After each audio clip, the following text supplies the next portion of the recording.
Ivan Katz here, and behind me is a car that I've really wanted to test ever since I first laid eyes on it. I actually requested it.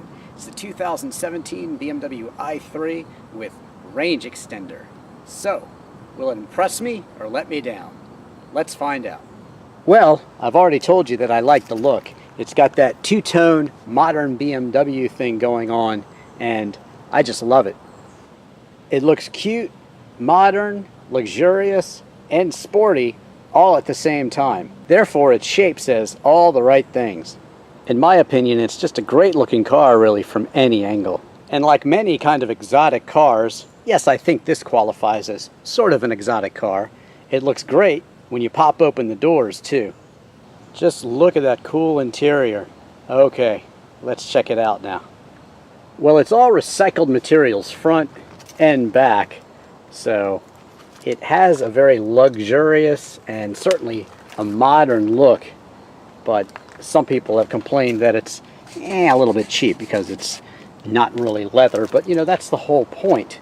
It's forward thinking and it doesn't hurt the environment, and that's certainly what you want from your electric vehicle. Of course, you get power windows, door locks, and mirrors, and some storage in the door as well. You get two screens, one right in front of you as the driver, and of course an infotainment screen in the middle. More on that in a second. On the steering wheel, you have controls for your cruise control, which is smart and adaptive, and of course on the other side your Bluetooth and of course radio controls as well. Lights over here on this side of the steering wheel, and of course you can open up the gas filler tank, more on that later, and the hood, and also the trunk here automatically. You do get an armrest in the middle, and you can open it up, although the storage is kind of shallow there.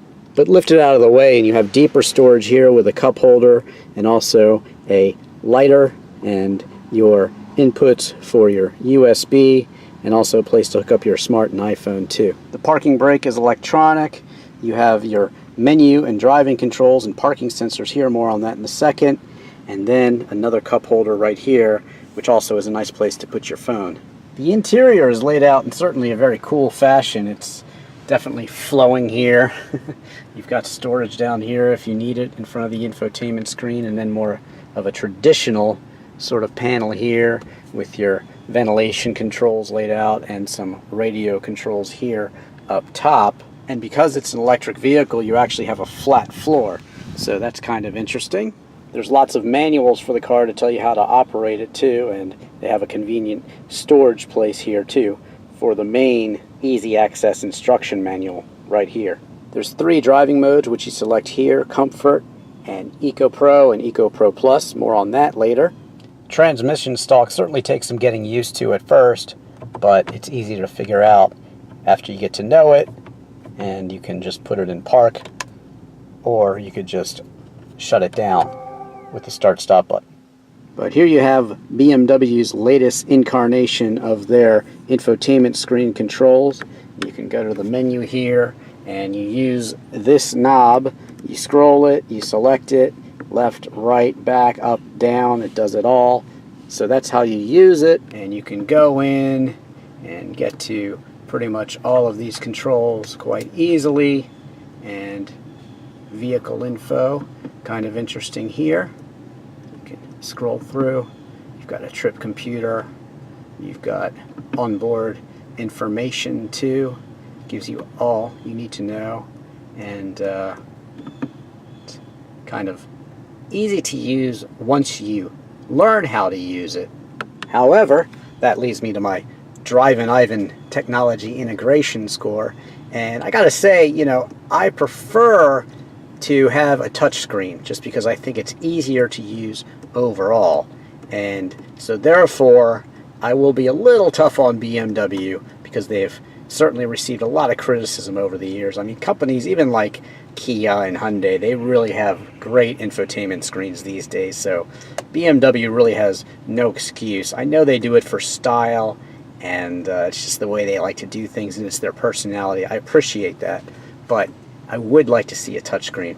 Therefore, I'll go ahead and give them a strong 8 out of 10 for my Drivin Ivan technology integration score. You do have more menus right here on the steering wheel. For this one right here, you'll see in the bottom left it says 65, and then over here it says 99. This is my electric driving range, and this is that fuel gauge basically, and that gives you 65 miles of gas basically. And it's really not gas you're running on. It's a 2.7 gallon tank, 9 liters, and this acts to charge your generator, which charges the electric motor. And so you could keep filling that up when the car goes down to about 6.5% of its power. Therefore, your total driving range right now is 164 miles. Now, you can press this button and change your display as you see here, or you can turn the whole thing off up top there. But it gives you your trip and also your total miles traveled. That's your total miles that you can travel there, that 164 miles. 85% battery left, and you're using an average of 4 kilowatt hours per mile. It also gives you the temperature and the time too. Out back, more of the same, seating for up to 3 across if you had to, more like 2 people. And then you have 2 cup holders in the middle as well. And a very flat bottom out back here too. So all in all, I think it's a really cool looking interior. It's definitely very BMW-like, and I really like what they've done with the eco-friendly material selection. And all in all, I just think it's actually the perfect interior for the i3. Nice job, BMW. Of course, you can pop the trunk, and you can see that you have covered storage back here, which is nice. Right now I have a guitar back there, and also my disc golf discs. Check out my disc golf videos elsewhere on YouTube, but it's a very nice trunk, even with the back seats up. Of course, folding those seats down affords you a lot more room out back. You even get another charger back here too. Nice. The interior doesn't just look great, of course, it offers a lot of utility too. And just gotta love these suicide doors. Really cool.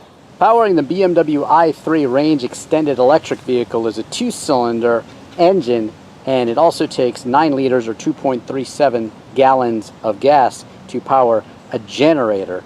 So it's an interesting system, and it's rated at 111 mpges, 30 watt hours per 100 miles.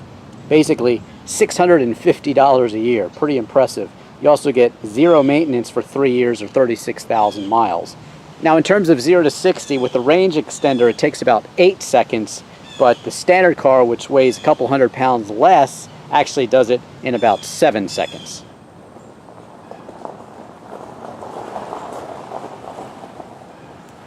Pricing for the BMW i3 with a range extender starts out at $47,450. You have the optional $2,350 Tech Driving Assistance package, and that includes Smart Cruise Control, Lane Keep Assist, Blind Spot Warning, and great safety features of that nature.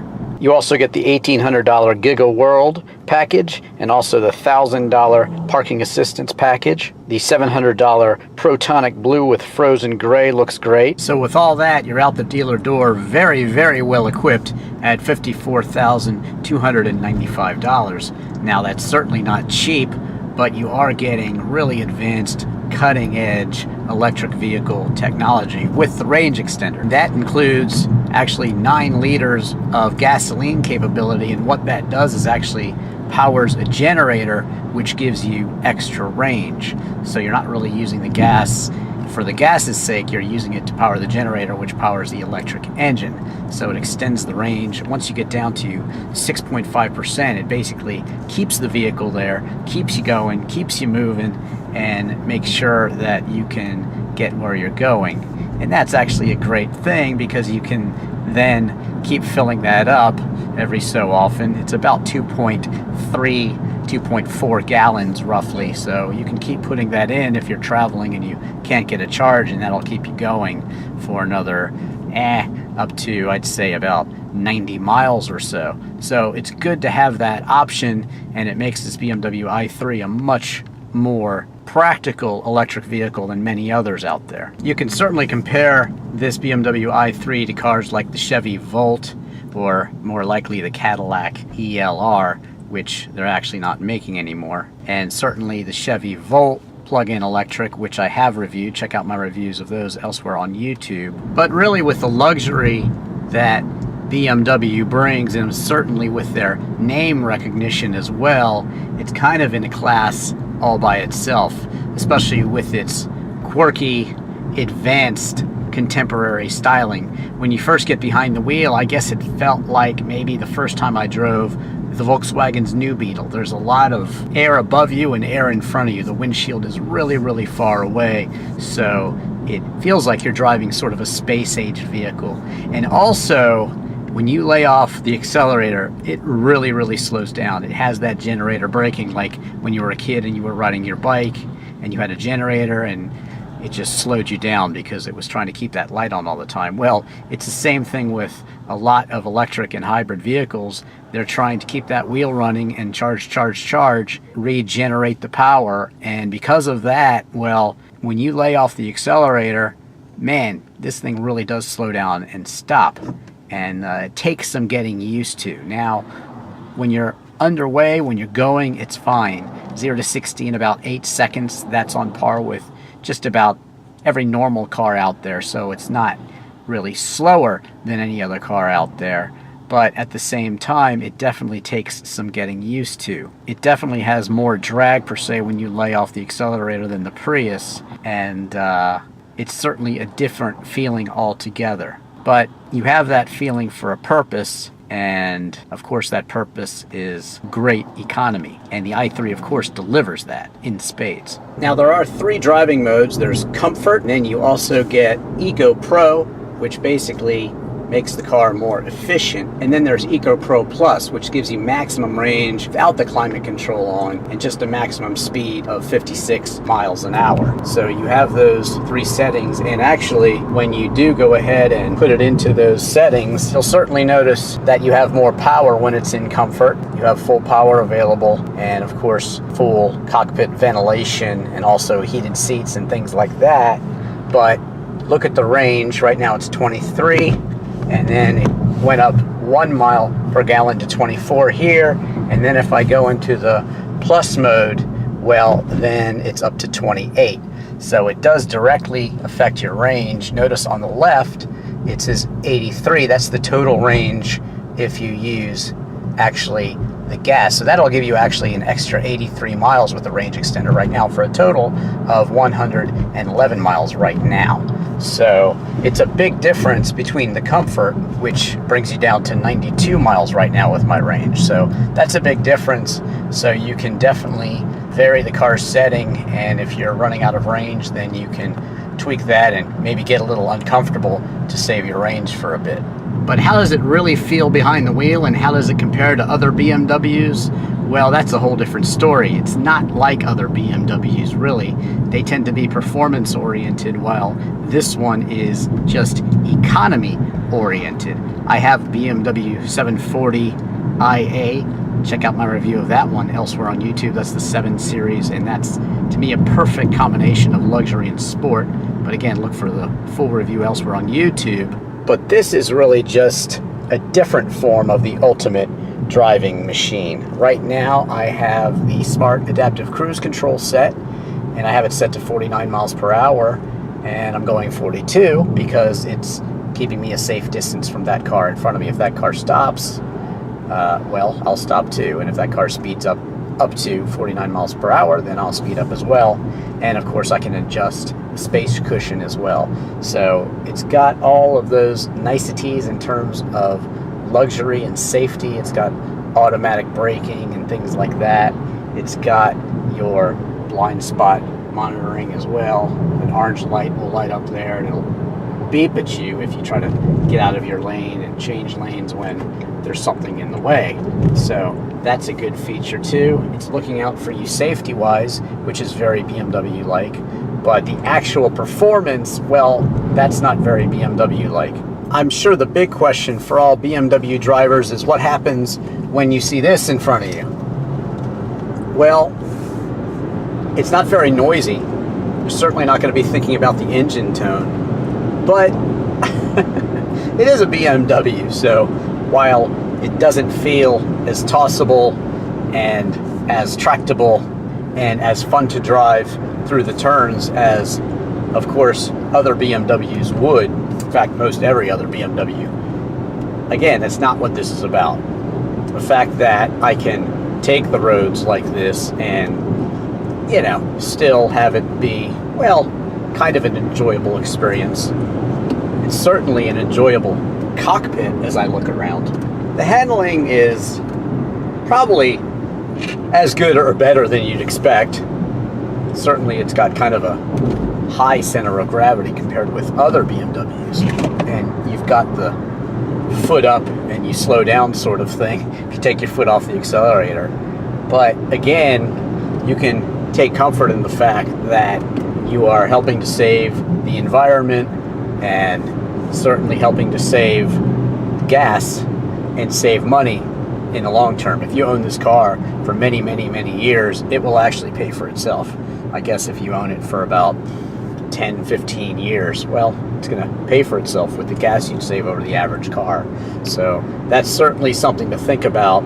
Maybe not what many buyers of BMW cars are thinking about, but it's still the ultimate driving machine, just in a different way. The backup camera is really good.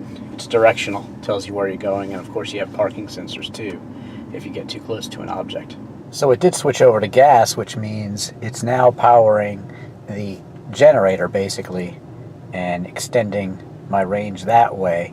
Okay, I'm in the Eco Pro mode now with the range extender, and gives me a good opportunity to sit back and check out the night look on the i3. Interesting. Kind of a red glow here. I like the infotainment screen certainly, and I like this screen right in front. Not crazy about these kind of orange lights. They look red probably in the video, but yeah, they're a combination between red and orange. Not too bad. It's certainly a cool look overall, and quite easy to see at night, which is the main point. Okay, so now I'm cruising along in Eco Pro mode. I've got 77 miles of range left now. It's actually slightly higher now that I've switched to Eco Pro.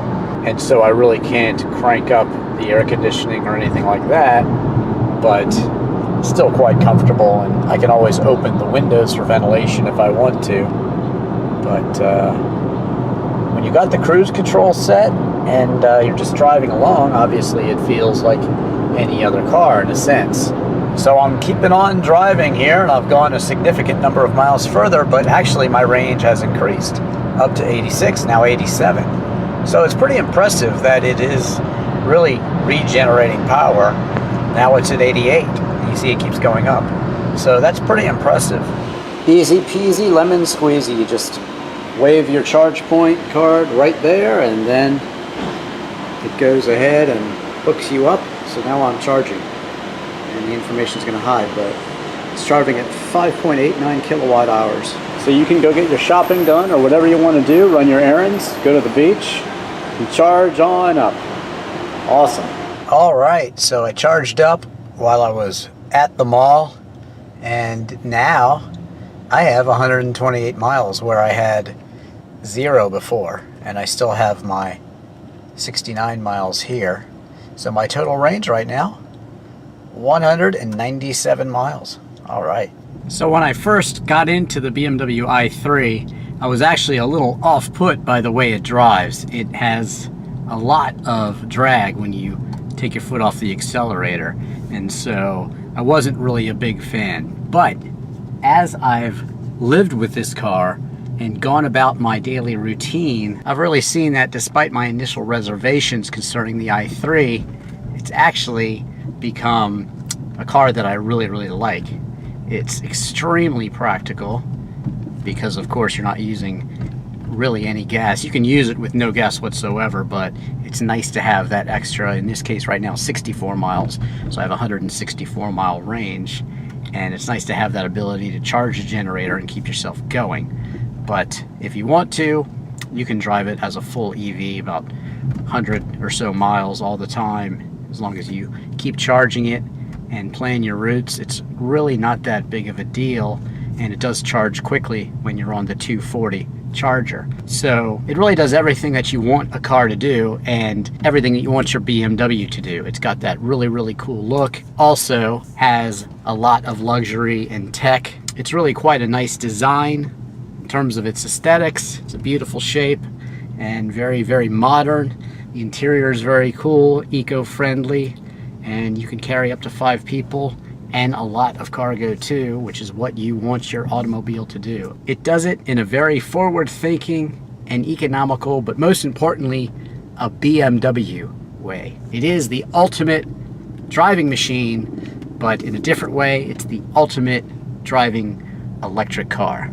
You will indeed have a very, very different driving experience, and you'll get all or maybe even more of the attention that you get in many exotic BMWs, but this is in a way that will make everybody happy, and you are actually doing your own thing to help out the world and keep us out of foreign wars and save oil, and that's a great thing. Thanks for watching. Don't forget to follow me on Twitter and Instagram, and also my Facebook page, and subscribe to me on YouTube. Check out all of my other videos. I'm Drivin' Ivan.